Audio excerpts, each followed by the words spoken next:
I love a good mystery, and here's one that's almost 100 years old, and I bet you've never heard of it. I'm Jeff, and I want to tell you the story of the long-lost Lincoln lemur. There's alliteration for you. In late October of 1931, Dr. E.R. Mathers in Lincoln, Nebraska, looked in his backyard and he found a dead lemur. His neighbor, Frank Helvey, reported that he had seen the lemur the day before very much alive and jumping from tree to tree in the neighborhood. The problem is that lemurs aren't native to Lincoln or Nebraska or North America. Lemurs are found in Madagascar and Madagascar only, which, if you're not very good at geography, is nowhere near Lincoln, Nebraska.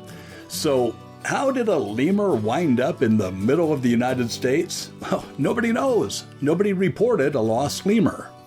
Dr. Mathers took the animal to a Dr. Walcott, who at that time was the head of the zoology department at the University of Nebraska in Lincoln. Dr. Walcott confirmed that it was indeed a lemur of the Galago group and that the scars on the animal indicated that it had probably been killed by a dog. Now, I did some investigating since Dr. Walcott said that it was a lemur of the Galago group. The Galago is more commonly known as the bush baby, and although it is related to the lemurs, they aren't the same. Galagos are found in sub-Saharan Africa, and still, that's nowhere near Lincoln.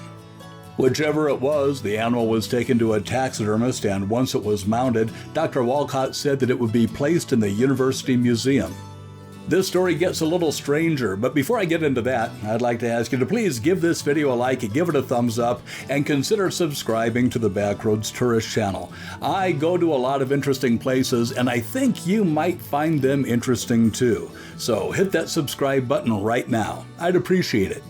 So because I have way too much time on my hands, I sent an email to the zoology collection manager at the University of Nebraska Lincoln State Museum. I told him about the story and asked if they had the lemur, and this is where the mystery deepens. I was told that the museum catalog records show no lemur specimen currently in the museum collection and no record of a lemur being donated.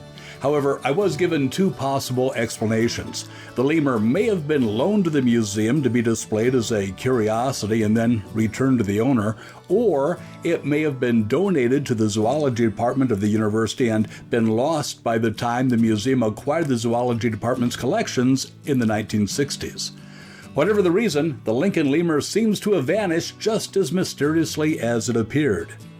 The story of the lemur appeared in several local newspapers as well as the New York Sun. Charles Fort, who wrote 4 books on strange phenomena, put the story in his final book, Wild Talents. So, if you're driving around Nebraska's capital city and you happen to see a lemur or a bush baby that looks to be about 100 years old, let them know that Jeff from Backroads Tourist is looking for him. Thanks for watching today. I'll see you on the Backroads.